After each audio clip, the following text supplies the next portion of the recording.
Stealth Injection. Start.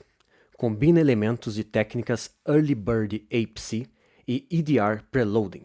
Esse EDR Preloading foi concebido neste ano uma pesquisa de Marcus Hutchins, que é aquele que bloqueou o ataque do WannaCry em 2017. No blog dele tem um artigo que fala nessa nova forma de burlar os EDRs usando essa técnica EDR Preloading. A diferença é que se evita o enfileiramento do APC entre os processos, tendo uma interação mínima do processo remoto. Aí que é o ponto. O processo remoto vai ter uma interação mínima, evitando o enfileiramento do APC na questão dos processos, mas existe um enfileiramento intra-process, como veremos nos próximos slides, executando o código antes que a DLL do EDR seja carregada, impedindo o EDR de ser executado, chamando funções dessa forma sem os hooks no modo usuário, evitando a utilização de técnicas como indirect ou direct syscalls, evitando essas técnicas para chamar menos atenção possível dentro desta técnica, e claro que depende da implementação. Essa mesma técnica aqui pode ter vários tipos de implementação. Birth of a process. Como o processo vai nascer? A criação de um processo é executada em duas etapas, kernel mode e user mode. Após o ambiente do processo criado no kernel mode, NT create user process. Esse aqui, na questão da API nativa, é uma chamada de sistema que é feita com a kernel 32.dll, que na hierarquia ela está ali antes da NTDLL, que a NTDLL é a única DLL que vai entrar junto com a questão do kernel. Então, vai ser chamada essa NT Create User Process ali no caso do kernel mode. No user mode seria a Create Process, a famosa Create Process. A thread inicial conclui a criação do processo no user mode. O kernel vai abrir o arquivo de imagem do programa, mapeando na memória, criando objetos específicos desse processo e threads. A NTDLL é a API nativa mapeada no processo. Essa DLL é a primeira a ser carregada no processo. É a única DLL carregada no kernel mode. Outros módulos são carregados em user mode. Então, ali, quando é feita a chamada de sistema com a NTDLL, ela vai ser a única chamada em kernel mode. Ela vai ter essa hierarquia, vamos dizer assim, essa superioridade na chamada, como já falei em aulas, em vídeos passados. Aqui está uma representação, essa figura do kernel 32.dll, create process internal, ntdll.dll, nt create user process, e aqui na kernel mode, fazendo essa chamada, essa transição de ntdll para kernel mode, user mode, kernel mode. Claro que tem outras formas, tem a seclogon também, que pode criar um processo usando outros tipos de chamadas de sistema. Remote Procedure Calls também existe, né? Create Process with Logon, usando RPC. Daí, após isso, seclogon. São outras formas que é utilizado aqui no Windows. API Deepening. A NTDLL inclui muitas funções exportadas. Uma delas é a LDR Initialize Tunc. Vai manipular no user mode da criação do processo antes do ponto de entrada principal do programa seja executado. É chamado antes do ponto da criação do processo da entrada principal do programa. Essa LDR Initialize Tunc. É chamada quando o processo é criado ou quando uma DLL é carregada, configurando o ambiente de execução para o programa. Com a thread recém-criada, começa a executar essa função, que é a primeira executada em user mode, o ponto inicial onde os EDRs e malwares podem fazer hook do processo. Essa função vai lidar com inúmeras tarefas de inicialização dos programas. Os EDRs colocam esses ganchos para enganchar o processo, como já falei em aulas anteriores, para capturar aquele fluxo de execução, para verificar se existe algum tipo de ação ou código malicioso ali naquele programa, naquela chamada de sistema. Claro que aqui eu estou demonstrando para ter um entendimento melhor sobre essas chamadas de sistema na criação do processo. Diven. As técnicas EDR Preloading e Early Cascade vão tirar proveito da LDR Initialize Tunc. Como ela carrega outras dependências, vão intervir em outra DLL, especificamente na LDR Load DLL. Vai mapear os arquivos de imagem da DLL da memória e depois inicializar a DLL. Se elas tiverem dependências recursivas, serão mapeadas na memória e somente depois inicializadas. A NTDLL, LDR Find or Prepare Loading Model. Então, esses nomes de chamadas de sistemas, de API, claro, aqui é para ter um entendimento melhor como funciona a criação de um processo. É invocado o mapeamento no kernel 32.dll. Na memória, depois é verificado dependências. É importado essas funções de kernel base.dll, LDR Load Independent Module. Após mapeados na memória, iniciando as DLLs, o LDR Prepare Module for Execution, criando e armazenando a ordem das dependências em gráfico para execução. O gráfico é processado por LDR Initialize Graphic Recurse. O nó inicial é kernel base por LDR Initialize Node. A função chama o ponto de entrada. Aqui é só um overview sobre como é a criação do processo. São muitas etapas, são muitas camadas que é utilizada. Como veremos ali mais para frente, a própria NTDLL usa criptografia também nas chamadas da NTDLL. Então, no código, temos que chamar também essa criptografia. Claro, veremos isso na prática. APC Early Bird. Eu já falei sobre a Asynchronous Procedure Calls em uma das aulas anteriores. Early Bird não me aprofundei muito, porque é uma técnica que foi descoberta, se não me engano, em 2018. É feita a injeção de código antes da execução do ponto de entrada do processo, cria um processo de destino suspenso, create process, alocando memória no processo, virtual lock x. O código do malware é escrito na memória alocada, write process memory. O APC é enfileirado. Essa questão do enfileiramento, claro, muitos EDRs e antivírus vão detectar esse enfileiramento. É suspeito o enfileiramento, é claro que é suspeito. Por isso que evita-se o enfileiramento do processo. Existe o enfileiramento intraprocesso, que esse é mais stealth do que o enfileiramento de processo. Então, para o processo remoto, o código malicioso é apontado para QE User APC. Após isso, o processo destino é retomado, resume thread. Quando o LDR Initialize Tunc finaliza as tarefas, ele esvazia a fila APC e NTTS Alert esvazia a fila APC de uma thread que está executando os APCs. A carga útil é executada. Esse aqui é o procedimento como o APC Early Bird executa. É como se fosse um process hollowing, que também já falei nesse canal. Que ele vai criar um processo suspenso e daí ele vai executar, vai chamar aquele processo posteriormente, depois de carregar todo o código, no caso do malware, na memória e depois executar, como eu já demonstrei em um vídeo, fazendo uma análise em um vídeo nesse canal. Aqui uma representação, uma figura, create process, virtual lock x, aqui o código malicioso, memória alocada, QE user APC, resume thread. Claro, só uma representação aqui. EDR Preloading, aqui a técnica de Marcus Hutchins, que foi colocado no blog dele lá, que ele executou, né, ele fez até um exemplo lá e também demonstrou a teoria, com restrições de acessar o modo kernel de softwares de terceiros, fazendo que carreguem os componentes no user mode, inicializando sua DLL com hooking. Neste ano de 2024 aconteceu, acho que uns 4 meses atrás ou mais, a questão do CrowdStrike, que afetou milhões e milhões de computadores no mundo inteiro, parando até aeroportos e várias instituições do mundo inteiro, empresas privadas, que não conseguiam mais acessar o Windows porque travou, deu tela azul. Claro, porque acessava um componente no kernel mode e fez o travamento lá, e foi um problema com o programa CrowdStrike, né, que é um EDR, que é um programa de proteção. Então, a Microsoft provavelmente vai limitar cada vez mais o acesso ao kernel mode, ou API nativa, no caso, para executar um código dentro no ring 0, né? Dentro do ring 0.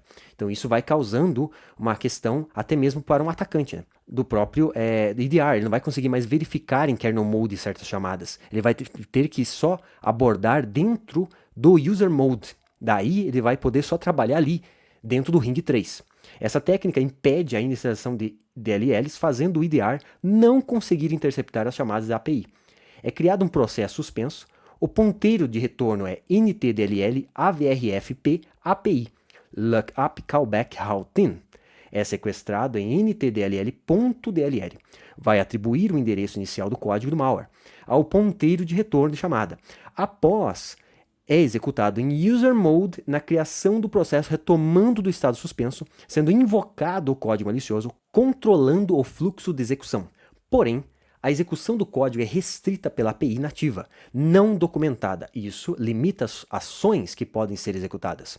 Existe ali uma questão de limitação para o carregamento de DLLs. Por exemplo, você quer executar uma DLL, uma chamada que faz uma conexão de rede, que cria um socket, ali no caso do código, né?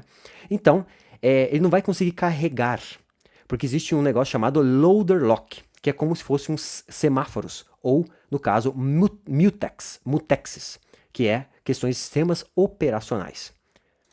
Então, loader lock vai impedir que DLLs adicionais sejam carregadas e novas threads criadas durante a execução de LDR Initialize Node.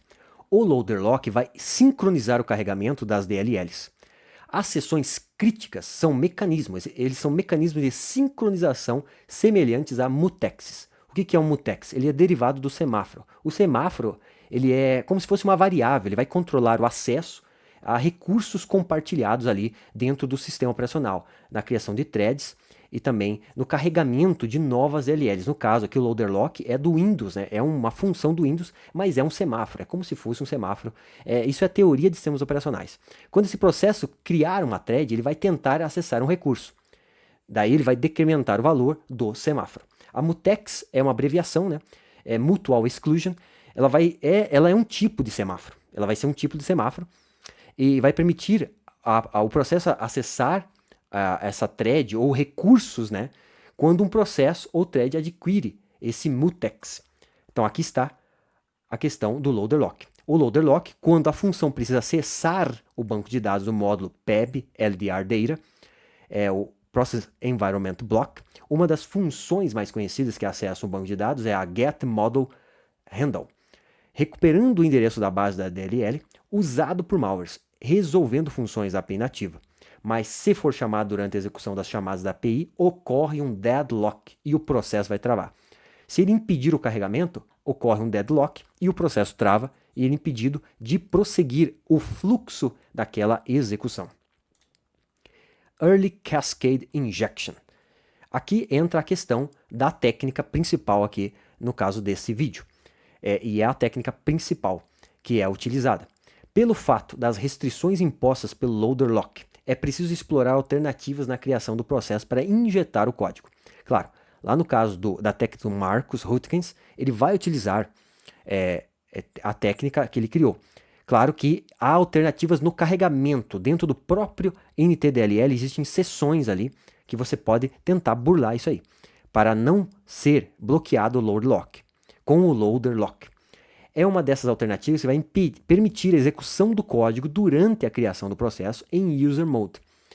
É o ponteiro g_pfnse DLL loaded, localizado em .mrdata. É uma seção em initdll.dll. Essa seção não é executada sob loader lock. Permanece acessível para gravar enquanto o processo está suspenso. Essa que é a grande sacada. Enquanto o processo está suspenso, ele permanece ali acessível para ser executado ali, para ser gravado enquanto o processo está suspenso. Esse ponteiro pode ser habilitado, configurado g_sims enabled, trocando essa variável booleana para 1. Esta está na seção .data, é outra seção de ntdll.dll. Mas se habilitar esse ponteiro, todos os ponteiros relacionados no SHIM Engine são ativados e todos vão requerer endereços válidos. Essa que é a questão também. Tem que criar-se uma técnica ali para chamar essas funções sem que sejam ativados todos os ponteiros relacionados a SHIM Engine. Então, tem que desenvolver essa técnica. Claro que eu vou demonstrar aqui no próximo slide. Então depende da implementação, vai depender da forma que vai ser implementado, do código, do ambiente, do sistema operacional, ou seja, depende de testes e testes e testes. Immersing. O g_pfnse DLL loaded é o primeiro ponteiro invocado durante a criação do processo. Faz parte do SHIM Engine. Essa tecnologia aplica correções de compatibilidade sem modificar o código do aplicativo. É preciso executar o código antes de qualquer um dos outros ponteiros e impedir a execução deles. Para isso, atribui-se o endereço do shellcode g_pfnse DLL loaded e habilitar o shim enabled, executando o shellcode, desabilita imediatamente o g-sims-enabled, impedindo a execução de outros ponteiros. Porém, isso não é trivial e pode não funcionar adequadamente, provavelmente por algum objeto de exceção, que causa interrupção durante o carregamento do kernel 32.dll. Ou seja, existem questões de execução. Existem problemas que podem ser causados durante a execução. É claro, não é trivial fazer esse tipo de técnica, esse tipo de injection dentro de um processo do Windows. É óbvio que não é fácil. Podemos tirar algum proveito dessas duas técnicas. Na verdade, são três, né? Early Cascade Injection, APC Early Bird e o DLL Preloading. APC Intra-Process. Com as limitações de execução do código, é preciso recorrer para outras técnicas, invocando primitivas de execução, chamando o código em diferentes estágios sem limitações. Entre elas, ntCreateThread, ntQEAPCThread. Para mover a execução do código para outro ponto, é baseado em Early Bird APC. Executando o código por meio de g_pfn sedll loaded, temos a thread inicial enfileirando o APC, permitindo fazer a transição irrestrita, apontando para o código malicioso na memória. Só que esse enfileiramento é intraprocesso. O ntQEAPCThread enfileira o APC no início intraprocesso, antes que a fila APC seja limpa. Após isso, invoca o NTTestAlert para limpar a fila do APC. Nesta implementação aqui, teoricamente, funciona dessa forma. É óbvio, é claro, que depende de muitos testes e vários tipos de código. Um ponto de partida para se estudar isso aí. Joining, juntando, vamos juntar tudo agora. É criado um processo filho em modo suspenso e gravado a carga útil. Em seguida é localizado o ponteiro g_pfn sedll loaded em .mrdeira. Também localiza o g_sim_enabled em .deira. Vai atribuir o endereço da carga útil habilitando o g_sim_enabled 1, ele vai habilitar com 1. Após isso, retoma o processo suspenso. Com isso, a carga útil é executada com a thread inicial do novo processo. Essa carga desabilita o g_sim_enabled 0. Para quê? Para que não seja chamado todos os ponteiros relacionados àquela técnica do sim_enabled. Senão ele vai chamar todos os ponteiros, como dito nos slides anteriores. Por isso que tem que desabilitar imediatamente. A carga útil é enfileirada como um APC em si mesma, intraprocesso, usando o thread com ntQEAPCThread. Acionando esse APC ao final, o Windows Image Loader, em NTTestAlert, a carga é executada. Que dentro do hacking existem várias formas de se fazer uma coisa. Existem várias técnicas e também novas descobertas. Por isso que tem a comunidade de segurança, que assim a gente compartilha conhecimento e se entra num contexto, num conceito e também num aprendizado. Entre várias e várias formas de aprendizado e técnicas. Temos uma representação, uma figura, processo pai, aqui o processo filho, claro, é só uma imagem, né, para ver como seria esse processo de forma mais didática. Process create suspended. Então tem que criar esse processo suspenso. A memória alocada, thread inicial, memória. Aqui escreve na memória o payload. Ele vai escrever g_pfn sedll load, endereço do payload. g_sims_enable para 1, resume thread. Claro que aqui está implementado de forma mais enxuta, né? Mais enxuta.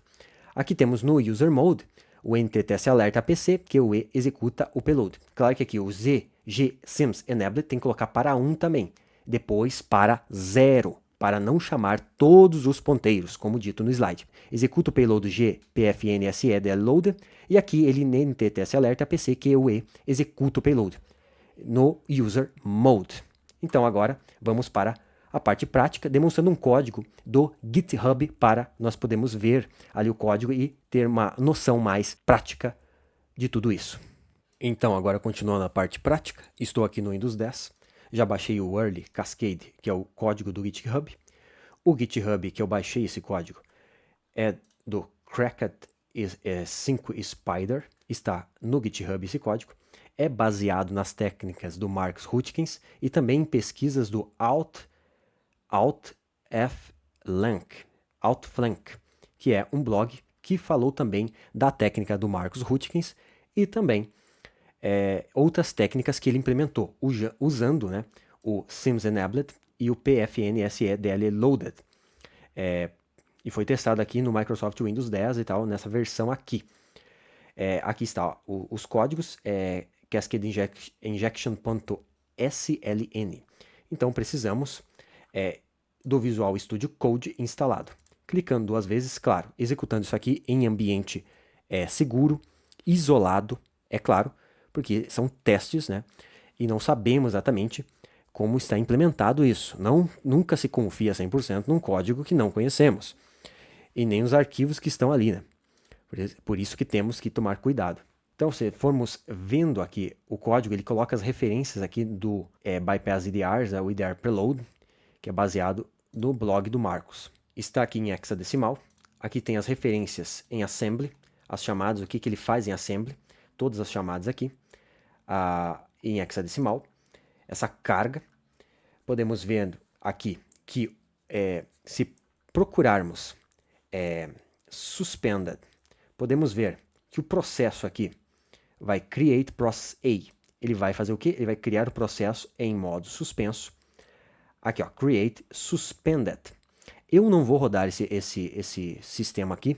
No caso, posso compilá-lo aqui usando esse Visual Studio 2022. Eu posso compilá-lo aqui, instalar um EDR e fazer testes. É claro que aqui pode ser um ponto de partida do código, obviamente, para podermos executar esse estudo e também entender como funciona esse ataque para prevenir as nossas redes, né? É óbvio, é claro, para prevenir esse ataque, para não ser vítima, no caso das empresas, até mesmo no caso de executar isso na própria máquina.